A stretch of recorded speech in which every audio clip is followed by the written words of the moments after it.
Hi, I'm Rob Boyd, an English photographer from the UK. I decided to create this podcast series talking to international photographers whose work I truly love.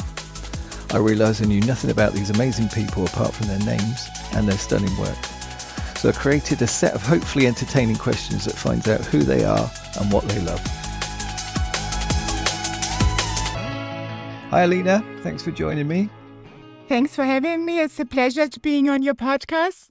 Yeah, brilliant stuff. So if you can start with your name and your Instagram name, that'd be lovely. Yes, my name is Alina Befer. My Instagram handle is alina.bees, B-E-E-Z. I also have a website like Alina Bees, without a dot in between, and .com at the end. Brilliant. Well, that saved me a question. Well done. So that's excellent. Brilliant stuff. And where do you live? I live in the city of Hamburg in Germany. It's North Germany. Yeah, nice. A nice area, I'm sure. Yes, we have the rainy weather. It's like London, I think. I grew up in Hamburg. It's my city, so I love it. Yeah. And that's where you're from originally, is it? You're from Hamburg? No, indeed, I was born in Tehran, Iran. Wow. But my mother and her siblings were born in Hamburg, despite their Iranian roots, because my grandparents live like throughout their life in Hamburg. So, but I personally was born in Iran. And do you still have family there? Do you go back or? Yes, from the family from my father, the most they are worldwide spread, but a lot of them are in Tehran, Iran. And the family from the mother's side, they are all in Hamburg. Wow. I bet that's really interesting visiting. Yes, I do it like twice a year because my dad went back after a while. So to see him, I go sometimes. Amazing. Yeah, that's great. So if I visited you where you are now, where would you take me to shoot? Oh, definitely to the Reeperbahn, where the nightlife takes place, because you have a lot of cool characters. You have the neon lights, you have the nightlife, and it's especially good for taking night pictures, night images. And that would be the main place, I think, where you could have fun and also taking good pictures. Yeah, brilliant. Oh yeah, I've definitely got a neon addiction. It's in my DNA. Excellent stuff. So obviously it's a silly question, but are there any things for tourists?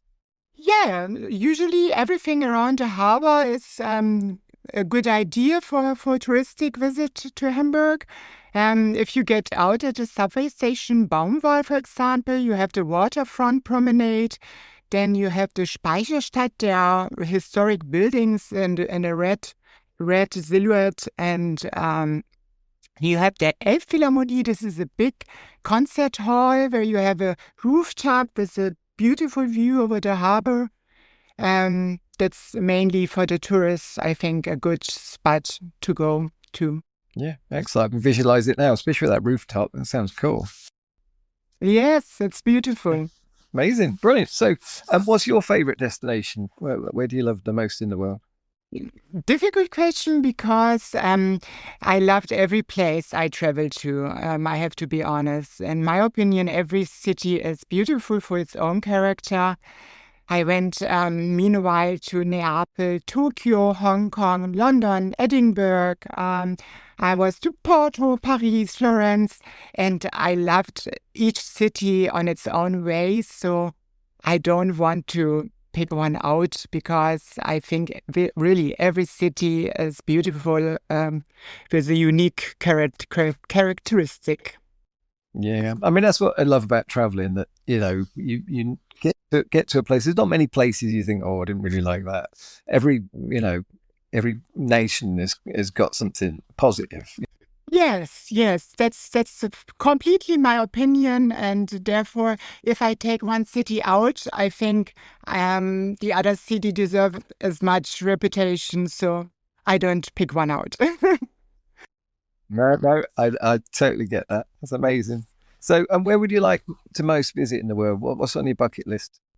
Yeah, because I love the color images and do a lot of color stuff and using color a lot for characterizing the city and also the mood when I edit pictures.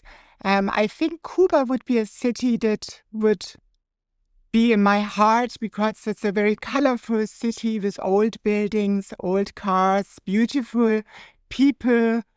I think also still a traditional way to live, and to see that maybe should be very interesting for me personally. Yeah, it just looks like it's stuck in time, doesn't it? All those colours, all the old cars. Yeah, and who knows how long it stays that way. So it's maybe not the next place I will visit, but it's on my bucket list, yes. So, weird question time. If you could time travel, where and when would you visit? Yeah, I went last year to Hong Kong, and I loved the city because it had a contrast between tradition and modernity. And then I came back and saw pictures from 1970s where Hong Kong had much more tradition, much more marketplaces, much more neon lights. And if I imagine the Hong Kong from the 70s with also the clothes of the people of the 70s, the cars, and then the neon signs that mostly are put down nowadays. And then you had the Wallet City in Kowloon, and you had the harbor with the traditional boats. And you see the old images and then compare it to what I saw nowadays would be very interesting for me. But I'm sure it's really hard to imagine when you're there and it's sprawling metropolis and trying to remember it. How was it? To travel back to the 70s of Hong Kong. Yeah, it's such a big city, but beautiful and still traditional at some parts, and I loved it very much. Perfect. Brilliant answer. Excellent. Love it. So, if you could photograph anyone in history, who would you shoot? I have to be honest. When I grew up, I never had any heroes to look up to, so there's no special person that is in my heart that I would say I would love to photograph this person. But maybe historic events. But they are mostly sad occasions, so I won't pick one out. But sometimes it happens to be you are somewhere where some historic event is presenting it in front of you, and documenting something like this is, I think, a challenge for everybody that photographs from the heart. So maybe a historic event, but not especially a person. No, absolutely. I mean, that's the thing. If if there's an era or a time or whatever, yeah, absolutely. Yes, Yeah. yes. Yeah. Yeah. Perfect. Okay. So tell me a fun fact or a story about yourself. Yes. I had to think about it, what a fun fact about me could be, but I love cars. I love driving them, and I also love taking images of them, especially old cars. And I think that's because before I started photographing, and photography is something that calms me down, it was always driving with my car, having music on without no destination, just down the road. And that was something that always relaxed me. And I think this developed a very special attachment to cars. I don't know. Yeah, it's great. And the thing is having an open road as well, just no destination. Yeah, no destination, just music and relaxed driving. That's calmed me always down. Excellent. No, that's great. Nothing like, music as you're driving and really bad singing. That's great. Yes. That's probably what I do. So I know it's a strange question, but what's your favorite word? I have to say, maybe not the favorite, but the most important is peace. Because if you think about it, everything is chaotic right now in the world, and to maintain peace is a most important value, and not only peace for every and each country, also peace of mind, because you can care more about other people if you are not busy with yourself, and therefore you have to have a certain level of peace of mind. And that's something photography gave me, and that's why I'm doing it, nothing else. Yeah, sure. And I'm guessing with your work as well, it must, that you must see it on a daily basis that people need that kind of help, and you become a bit more selfless, Yes, sure. Yeah, great answer. Brilliant stuff. So, because it's an international podcast, teach me a new word or a new saying that I may not know. Tschüss. Tschüss is a German word for adieu or goodbye. And it's often used in Hamburg, and you say it to a friend when you want to say goodbye, you can say tschüss. So, when did photography click for you? Excuse the pun, but what moment did you realize? Actually started in 2018, and I started with video clips, not just not taking picture. I just made some video clips from my hometown, and I matched the clips with music. And I done it everything on my old iPhone. Then I noticed this creative process gives me peace of mind. Then after a while, I noticed that catching a single frame is much more interesting to getting a whole clip. And then I decided after maybe months, I bought my first real camera. And then I kept going. I was self-taught. I was everything, looking at YouTube, what you have to do, reading books. And then I taught myself, and that was the best thing I could do, because I noticed I'm not good with words, if you noticed. So I can express myself more with images. So sometimes when you see my images, there is a certain feeling, maybe something happened that day. Not always, but I can express myself with my images, and also it's a certain way to relax from my daily job. Yeah, and you can see the videos when you're traveling, and your videos come up, and the way you edit them and the way they come through. Yeah, definitely, it shows there's a video background. Yes, I still do it. I still do it sometimes because I just have fun doing it. Yeah, no, it's great. And the thing with your work is the movement. I can't capture movement like you do. I've tried. Thanks so much. No, not at all. It's just, it's just a skill. It's a skill to get the colors to remain, and the movement and everything else. It's just, it's very, very clever. Very kind of you. Thank you. No, not at all. So, talking of, what's your favorite 3 photos you've taken, and why do you like them? I know it's hard. One is actually from London. I took in 2023, and I called it The Floating Woman.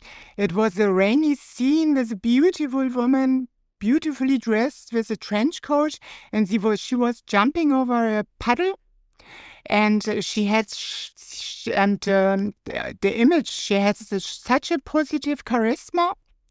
So if you look at the image, it's just it shows a positive way of life you could approach.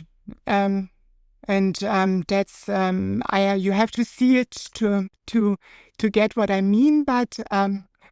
the feet are off the ground. I remember the energy, and both feet are off the ground, yeah.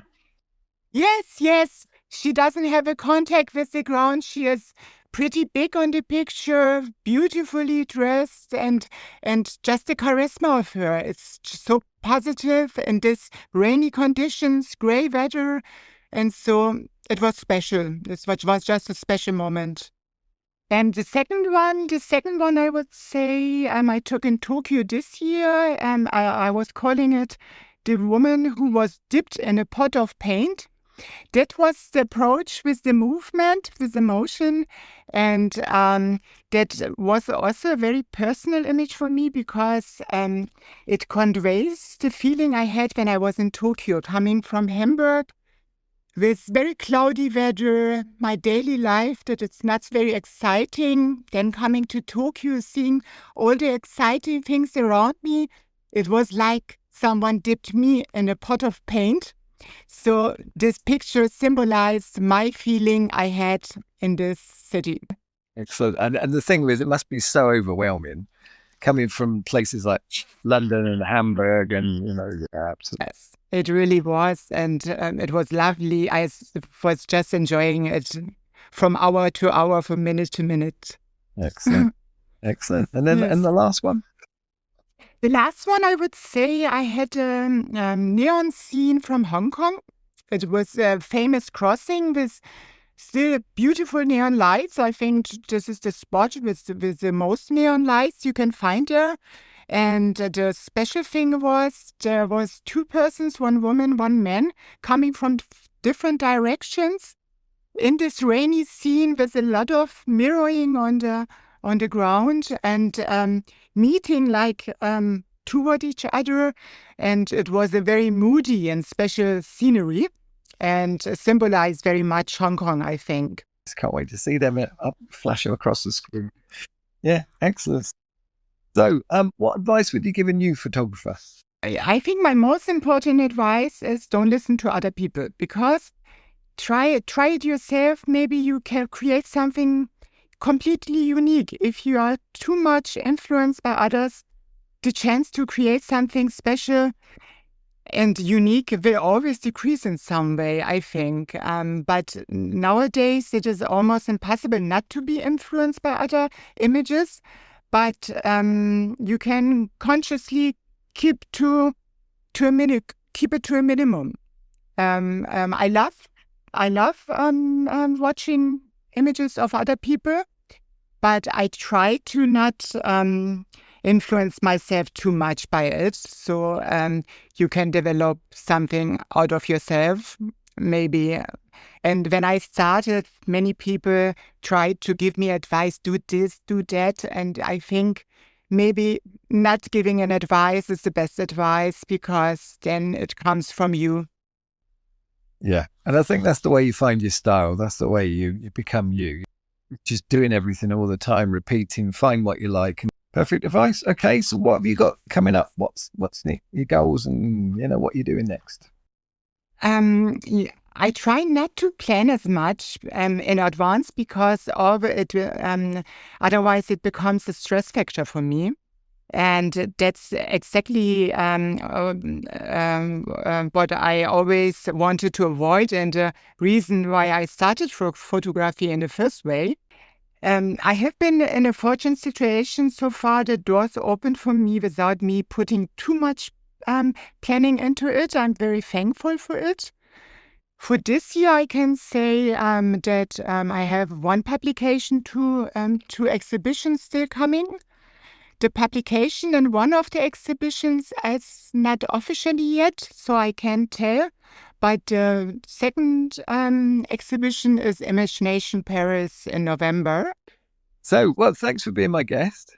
I really appreciate you being here. It's really nice to finally. I mean, it's been a long time. I mean, when I had my first original account, I used to follow you back then before I got hacked and everything else. Yeah, like I say, I love your movement. I love your colours. Yeah, thank you. Yes, thank you so much. All right, you take care. Yeah, you too.